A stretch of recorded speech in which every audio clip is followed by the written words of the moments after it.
This is the new TC Pride Podcast, Episode 17, Part 2 of on-location coverage of Saturday in Loring Park at Pride 2016. Twin Cities Pride Podcast, live on location in Loring Park. It's Saturday of Pride, and I am here with... Lisa and Britt and Barton, our dog.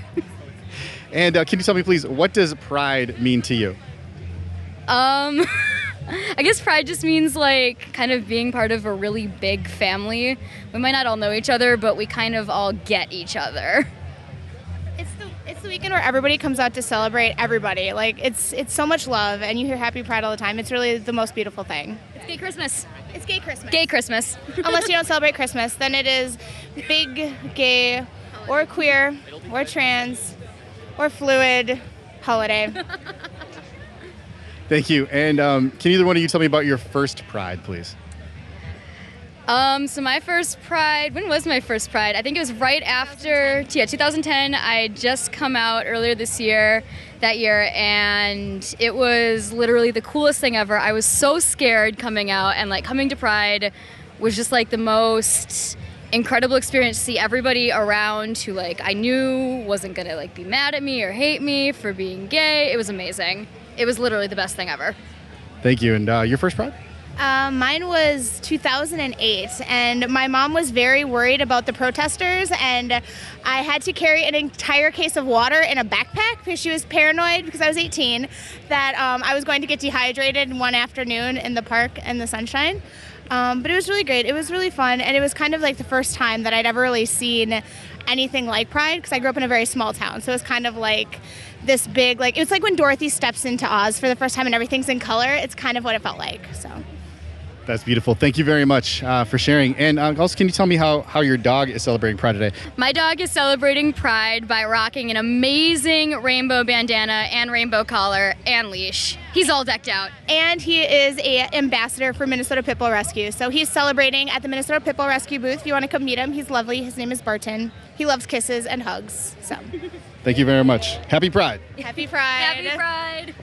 EJ Jack. I'm with Red Door, Hennepin County Public Health. We're out here talking to folks about sexual health, and we are passing out condoms and lube, and we're also doing free HIV and syphilis testing. If you just Google Red Door Minneapolis, you're going to find us, and all of our information about our clinic, payment scales, services that we offer. It's all on that website. I'm Mario from Sunrise Banks. My first Pride was like 6 years ago, and I basically blacked out. I had a great time though.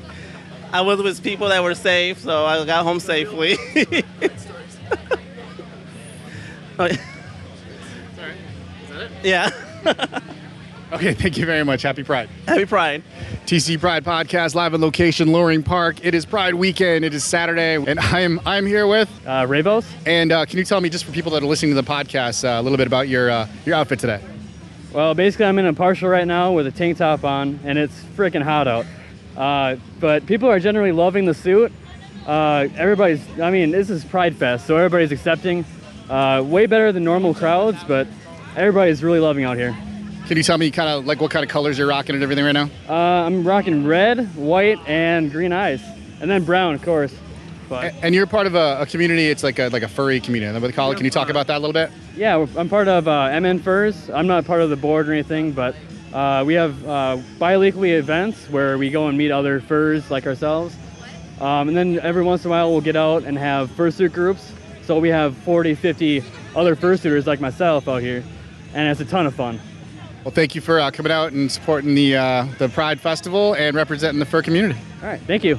Vincent from Bondesk.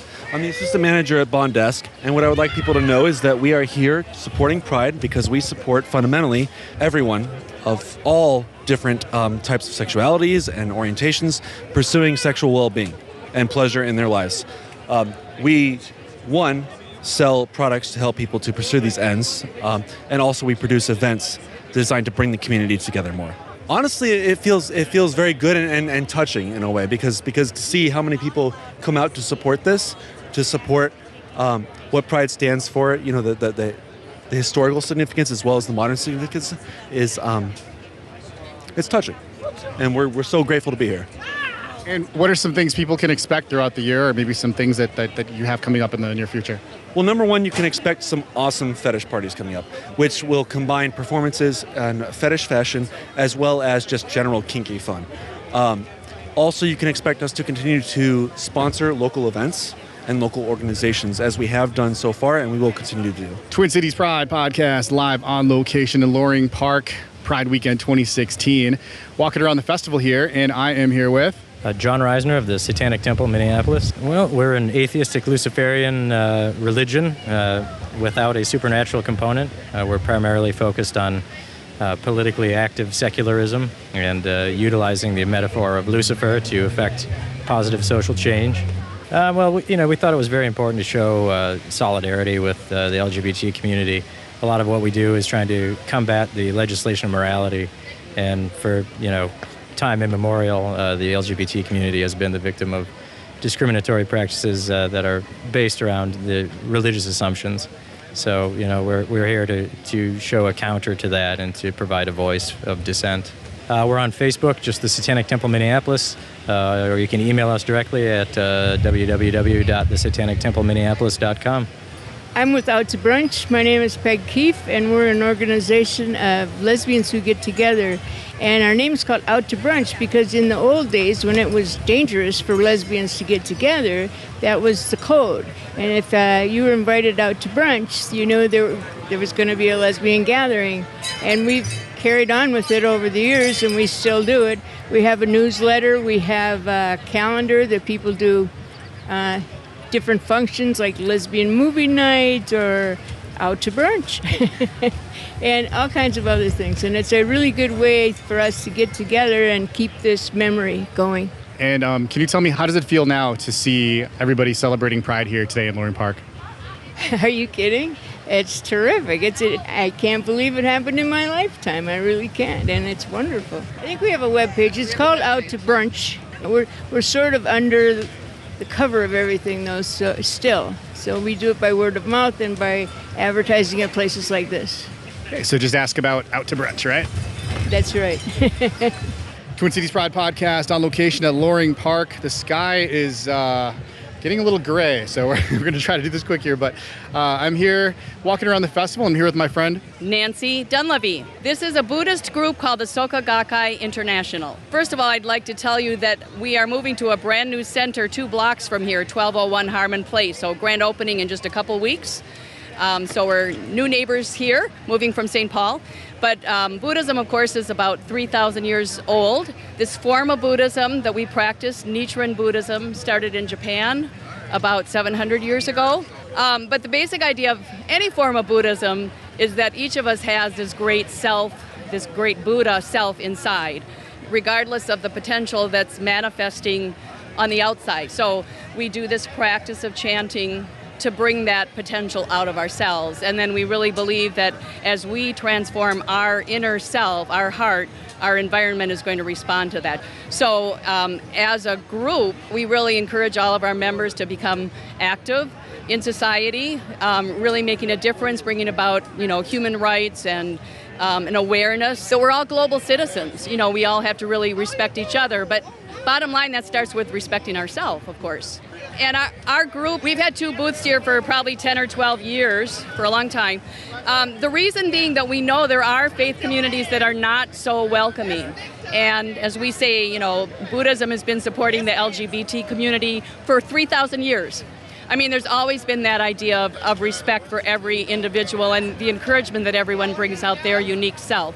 So we just want everyone to feel that they have a place where they're really welcomed. Not to say that there aren't many other faith communities that are like that, but we're certainly offering ours as one of those. We have a website, sgi-usa-mn for Minnesota.org. And as I said, 1201 Harmon Place, our new center. Twin Cities Pride podcast live on location, Loring Park on Pride Weekend 2016. And I'm here with my friend Rod. Hi, Rod. Can you tell me, what does pride mean to you, sir? It means equality for everybody. And can you tell me about your first pride? Oh, God, let's see here. That goes back to about 6 years ago. That was quite interesting. Can you tell me a little about it, please? Well, I don't know. It was my first time, and I'm like, okay, now I'm out. So, yeah, I went to my first Pride before I officially came out to anybody. So it's like, well, I can't hide anymore, and I'm glad I'm not hiding. Thank you very much. And how does it feel to be here today, celebrating with all these people here in Loring Park? Hot. Very, very hot. Hot and sticky, which is good if you're... Oh my goodness, this is a family podcast, sir. Thank you very much. Sorry. No, I'm just kidding. Thank you very much. Happy Pride, and enjoy the rest of the day. You too. Jess Sundin. Yeah, I'm with the Anti-War Committee, and we're sharing our table with the Coalition for Justice for Jamar. The Anti-War Committee made a really cool zine with the help of a local artist. It talks about how war impacts all kind of issues and includes a feature on Islamophobia and homophobia, which feels especially important. Even though we wrote it before Orlando, it's definitely something that's on the front of everybody's minds here. How to build unity between our communities instead of distance.